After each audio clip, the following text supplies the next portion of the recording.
Okay, welcome. Next one, solid waste management or இன்னொரு மெத்தடில் என்ன சொல்லலாம் அப்படின்னு பார்க்கும்போது வேஸ்ட் ஷெட் மேனேஜ்மெண்ட் அப்படின்னு சொல்லலாம். ஓகேங்களா? ஃபர்ஸ்ட் ஒன் பாருங்கள். இந்த சாலிட் வேஸ்ட் மேனேஜ்மெண்ட்டில் 2 ஸ்டெப்ஸ் இருக்குது. ஓகேவா? அதை இப்போ நம்ம சொல்ல போகிறோம். 2 important steps of solid waste management is number 1, 3R approach. அப்போ 3Rனா என்ன? 3R is reduce, reuse and recycle. Waste என்ன செய்யணும்? உருவாக்காமல் ரெடியூஸ் பண்ணணும். நெக்ஸ்ட் ஒன் ரீயூஸ்னு என்னது? அப்படி வந்த வேஸ்ட்டை ரீயூஸ் பண்ண கற்றுக்கணும் எப்படியாவது. ஃபார் எக்ஸாம்பிள் பாட்டில் வாங்குகிறோம் அப்படின்னு பார்க்கும்போது என்ன பாட்டில், ஃபார் எக்ஸாம்பிள் ஒரு ஹார்லிக்ஸ் பாட்டில் வாங்குகிறோம் அப்படின்னா அந்த ஹார்லிக்ஸ் பாட்டிலை யூஸ் பண்ணதுக்கப்புறம் அதை வாஷ் பண்ணி வீட்டில் என்ன செய்யணும்? குக்கிங் ஆயில் சேவ் பண்ணி வைக்கிறதுக்கு யூஸ் பண்ணிக்கணும். Reuse process.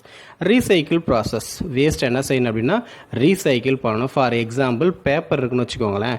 பேப்பரை என்ன செய்யலாம் அப்படின்னு பார்க்கும்போது ரீசைக்கிள் பண்ணி நம்ம யூஸ் பண்ணிக்கலாம். Okay, this is the 3R approach. So second step பாருங்கள் என்ன சொல்கிறாங்க அப்படின்னு பார்க்கும்போது second step discarding wastes.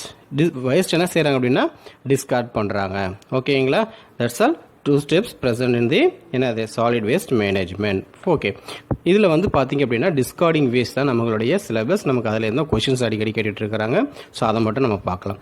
For discarding solid waste the following methods can be adopted.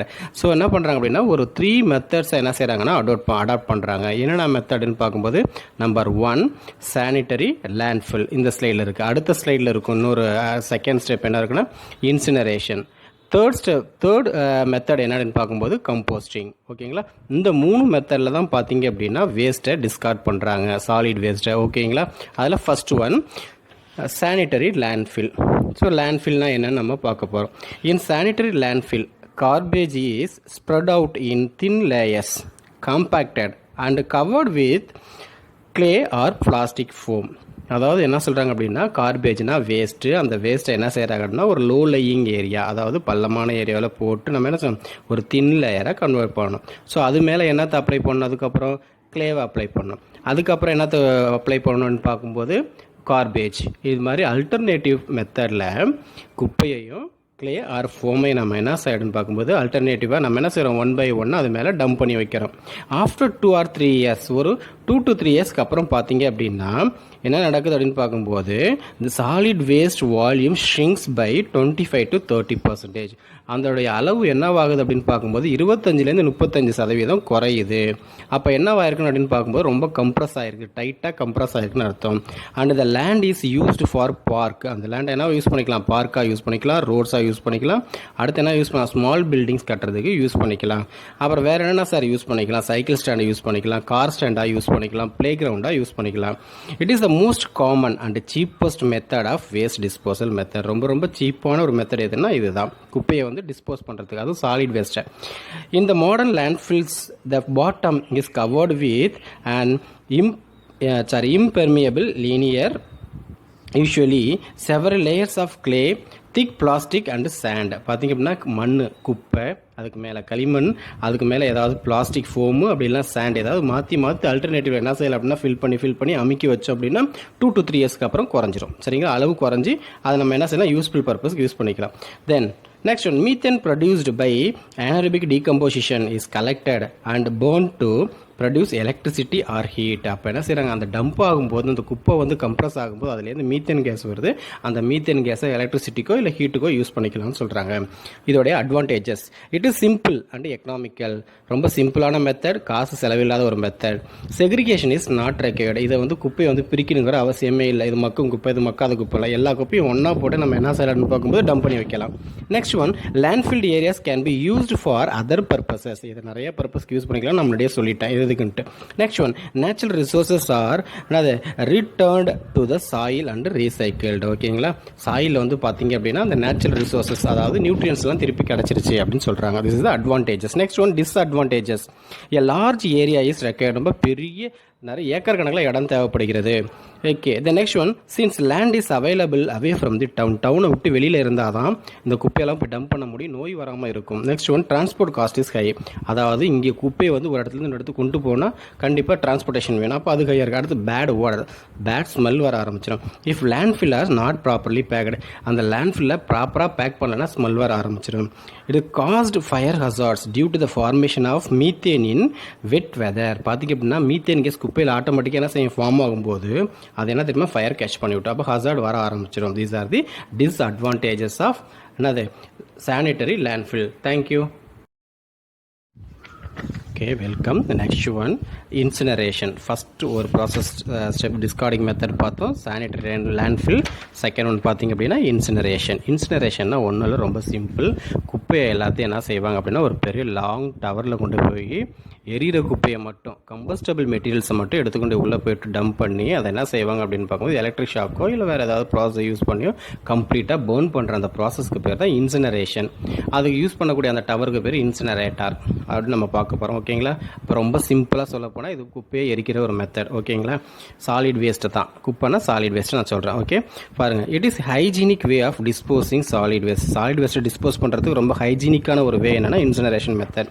Next one, in this method the municipal solid waste are burnt in a furnace called incinerator. So நான் already சொல்லிட்டேன், ஒரு பெரிய ஃபர்னஸ்னால் ஒரு பெரிய அடுப்பு, அதாவது long tower, அதுக்கு பேர் என்னன்னா இன்சினரேட்டர். அதுக்குள்ளே குப்பையை போட்டு சாலிட் வேஸ்ட் என்ன செய்வாங்க அப்படின்னா பர்ன் பண்ணுவாங்க.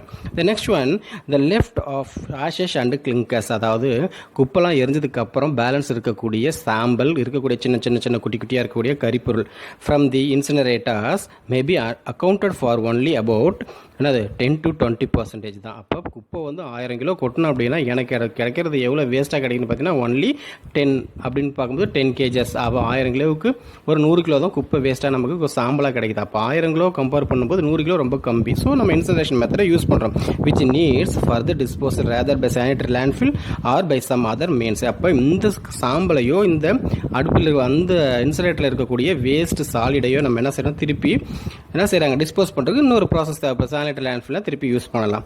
The heat produced in the incinerator, இந்த டவரில் இருக்கக்கூடிய அந்த ஹீட்டை டியூரிங் த பர்னிங், இப்போ எரியும் போது என்ன செய்கிறாங்க, during the burning of the refuse is used in the form of steam power for generation of electricity throughout the turbine. Turbine மூலமாக எலக்ட்ரிசிட்டியை நம்ம என்ன செய்கிறோம், ப்ரிப்பேர் பண்ணுறது, ப்ரொடியூஸ் பண்ணுறதுக்கு இந்த ஸ்டீம் பவரில் என்ன செய்கிறாங்க அப்படின்னா இந்த ஹீட்டை யூஸ் பண்ணிக்கலாம். ஏன்னா அவ்வளோ அமௌண்ட் ஆஃப் ஹீட் ப்ரொடியூஸ் ஆகும்போது அந்த ஹீட்டை வேஸ்ட் பண்ணாமல் ஸ்டீமாக கன்வெர்ட் பண்ணுறாங்க, வாட்டரை பாஸ் பண்ணி. அப்போ அந்த ஸ்டீம் என்ன செய்யுது, டர்பைனை ரொட்டேட் பண்ணும்போது ஆட்டோமேட்டிக்காக எலக்ட்ரிசிட்டி ப்ரொடியூஸ் ஆகுது. இதுதான் incineration method introduction. Next one, advantages. The residue is only 20 to 25% of original weight. Original வெயிட்டை கம்பேர் பண்ணும்போது ஒன்லி 20 to 25% ஆஃப் வேஸ்ட் நமக்கு கிடைக்குது, அதாவது எரிஞ்சி கிடைக்கக்கூடிய சாம்பல். The clinkers can be used after treatment. அந்த கிளிங்கர் நம்ம என்ன செய்யலாம் அப்படின்னு பார்க்கும்போது ஆஃப்டர் ட்ரீட்மெண்ட்டில் யூஸ் பண்ணிக்கலாம். It requires very little space, சின்ன இடம் இருந்தால் போதும். ஆனால் அங்கே சானிட்டரி லேண்ட்ஃபில் பார்த்தீங்கன்னா பெரிய இடம் தேவைப்பட்டுச்சு. Cost of transportation is not high as incinerators located within the city limit. இதை வந்து என்ன செய்யலாம், சிட்டிக்குள்ளே வச்சுக்கலாம். ஆனால் இது லேண்ட்ஃபில் என்ன பண்ண முடியாது, சிட்டியில் வச்சுக்க முடியாது, சிட்டியை விட்டு வெளியில் வச்சுக்க முடியாது, டிரான்ஸ்போர்ட் காஸ்ட் அதிகமாகும். இங்கே டிரான்ஸ்போர்ட் காஸ்ட் கம்மி, சிட்டி லிமிட்லேயே வச்சுக்கலாம். Safest from the hygienic point of view, ரொம்ப ஹைஜீனான ஒரு method. Disadvantages, its capital and operating cost is high. அதாவது இதை வந்து இந்த பிளான்ட்டை வந்து ரெடி பண்ணுறோம் அப்படின்னா காஸ்ட் ரொம்ப அதிகமாக தேவைப்படும். நீட் ஸ்கில்டு பர்சன்ஸ், இதை வந்து ஆப்ரேட் பண்ணுறது ஸ்கில்டு பர்சன், நல்ல நாலேஜபிள் பர்சன் தேவை. Next one, formation of smoke, dust and ashes need further disposal due to which air pollution may be caused. அப்போ அந்த சாம்பல் ஸ்மோக்லாம் வரதுனால ஏர் பொல்யூஷன் வர்றதுக்கு நிறைய பாசிபிலிட்டிஸ் இருக்குது. That's all incineration. Thank you. Okay, welcome. Third discarding method என்னென்னா composting. So composting அப்படிங்கிறது ரொம்ப தமிழில் சொல்ல போனால் அதாவது மக்க வைத்தல், இன்னும் ரொம்ப சிதைவடைய வைத்தல், நம்ம எப்படி வேணாலும் சொல்லிக்கலாம். ஸோ பாருங்கள் என்ன சொல்லிக்கிறாங்கன்னா, due to shortage of space for landfill in bigger cities, the biodegradable waste is allowed to degrade or decompose in and oxygen rich medium, அதான் கம்போஸ்டிங் மெத்தட். அப்போ ஆக்சிஜன் ப்ரெசண்ட்டில், இந்த ப்ரெசன்ஸ் ஆஃப் ஆக்சிஜனில் வேஸ்ட், சாலிட் வேஸ்ட் எல்லாம் என்ன solid waste அப்படின்னா biodegradable, அதான் மண்ணில் போட்டால் மக்கும், அந்த மாதிரி இருக்கிற வேஸ்ட் எல்லாத்தையும் என்ன செய்கிறாங்க அப்படின்னா டீகம்போஸ் பண்ணுறாங்க, டெஸ்ட்ராய் பண்ணுறாங்க, அப்படி இல்லைன்னா மக்க வைக்கிறாங்க. ஸோ இதான் வந்து பார்த்திங்கன்னா கம்போஸ்டிங். எங்கன்னு பார்க்கும்போது பிக்கர் சிட்டிஸில் வந்து பார்த்திங்கன்னா லேண்ட் ஸ்பேஸ் ரொம்ப கம்மியாக இருக்கிறதுனால ஸோ இந்த மாதிரி ப்ராசஸை பண்ணுவாங்க. Sometimes certain microorganisms such as actinomycetes are introduced for active decomposition within 2 or 3 days. Biological action starts. The organic matters are being decomposition within 2 or 3 days. Biological action starts. The organic matters are being destroyed by microorganisms and a lot of heat is liberated, increasing the temperature of the compost by about 75 degrees Celsius. And finally, the refuse is converted into brown colored and odorless moss known as humus and has a fertilizing value which can be used for agriculture fields. ரொம்ப சிம்பிளாக நான் சொல்கிறேன் பாருங்கள். Micro ஆர்கானிசத்தை என்ன செய்கிறாங்கன்னா குப்பையெல்லாம் கொண்டு போய்ட்டு ஒரு இடத்துல டம்ப் பண்ணி வச்சு அந்த குப்பை ஈஸியாக மக்கணும், ரொம்ப குயிக்காக மக்கணும் அப்படின்னா அதில் கொஞ்சோண்டு மைக்ரோ ஆர்கானிசம் உயிருள்ள நுண்ணுயிரில் கொண்டு போய் விடுறாங்க. எக்ஸாம்பிள் ஆக்டினோமைசிட்டிஸ். அது உள்ளே விட்டவொடனே வித்தின் 2 to 3 டேஸில் பார்த்தீங்க அப்படின்னா கம்ப்ளீட்டாக அது என்ன ஆரம்பிச்சிருது, பயாலஜிக்கல் ஆக்ஷனை ஸ்டார்ட் பண்ண ஆரம்பித்து முடிச்சிருது. ஸோ இதுக்கப்புறம் பார்த்தீங்க அப்படின்னா அந்த ப்ராசஸ் நடக்கும்போது ஹீட் லிபரேட் ஆகுது. ஸோ ஹீட் லிபரேட் ஆகும்போது எவ்வளோ டிகிரி செல்சியஸ்னு பார்க்கும்போது 75 டிகிரி செல்சியஸ் ஃபார்ம் ஆகுது. அப்போ என்ன ஆகுது அப்படின்னு பார்க்கும்போது அந்த குப்பையெல்லாம் ப்ரௌன் கலர்டு ஒரு மாசாக மாறுது. அந்த மாசுக்கு பேர் தான் ஹியூமஸ். ஸோ இதுக்கு என்ன பேர் அப்படின்னா ஃபெர்டிலைசர்னு பேர். அதாவது உயிர் உரம்னு சொல்லுவாங்க பார்த்தீங்களா, உயிர் உரம் கிடையாது, இயற்கை உரம். ஸோ அந்த மாதிரி ஃபெர்டிலைசிங் வேல்யூ இதுக்கு இருக்குது. இதை எங்கே யூஸ் பண்ணுறாங்கன்னா அக்ரிகல்ச்சர் ஃபீல்டில் உரமாக பயன்படுத்துகிறாங்க. So World Health Organization has set up a compost plan. ஓகேவா, கம்போஸ்டிங் பிளான்ட் இருக்குது. எங்கன்னு பார்த்தீங்கன்னா நியூ டெல்லியில். எப்போன்னு பார்த்தீங்கன்னா 1981 with a capacity of handle 90 to 100 tons of waste everyday. ஒரு நாளைக்கு 90 to 100 டன் அளவுக்குடைய குப்பையை கம்போஸ்ட் பண்ணுற அளவுக்கு அந்த வேர்ல்டு ஹெல்த் ஆர்கனைசேஷன் இந்த பிளான்ட்டை பிளான் பண்ணி வச்சுருக்கிறாங்க. The next one advantages. When the manure is added to soil it increase the condition of the soil and fertility. இதை இந்த ஹியூமஸை கொண்டு போய் சாயில் ஆட் பண்ணோன்னு வச்சுக்கோங்களேன், சாயிலோட கண்டிஷனையும் அதோட ஃபெர்டிலிட்டி என்ன செய்யுது அப்படின்னா நல்லா இம்ப்ரூவ் பண்ணி விடுது. Recycling occurs. இது என்ன செய்யுது, ரீசைக்கிள் பண்ணலாம் பண்ணுற அளவுக்கு உருவாகுது. The next one, a number of industrial solid waste can be treated by this method. நிறைய இண்டஸ்ட்ரியல் தொழிற்சாலை கூடிய வேஸ்ட் எல்லாம் இந்த மெத்தட் தான் ஃபாலோ பண்ணுறாங்க. The manure can be sold there by reducing the cost of disposing of waste. Okay, waste அதாவது என்ன செய்கிறாங்க, நிறைய பேர் என்ன செய்கிறாங்க, அதை வாங்கிட்டு போகிறாங்க. ஏன் அப்படின்னு பார்க்கும்போது இது உரமாக பயன்படுத்துறதுனால இந்த கம்போஸ்டிங்கை வாங்கிட்டு போய் ஈஸியாக என்ன செய்கிறாங்க, உரமாக பயன்படுத்துறதுனால டிஸ்போசல் மெத்தட் ரொம்ப ஈஸியாக இருக்குது.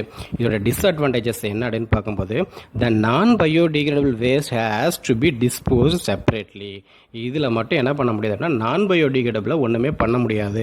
அதாவது மக்காத பொருளை ஒன்றுமே பண்ண முடியாது, அது தனியாக செப்பரேட் பண்ணி தான் ஆகணும். This is the disadvantages. That's all composting. அப்போ solid waste management or waste shed மேனேஜ்மெண்ட்டில் இருக்கக்கூடிய டிஸ்கார்டிங் மெத்தடில் இருக்கக்கூடிய லேண்ட்ஃபில், இன்சினரேஷன், கம்போஸ்டிங், இது மூணு நம்ம என்ன பண்ணோம்னா டிஸ்கஸ் பண்ணிட்டோம். ஓகே.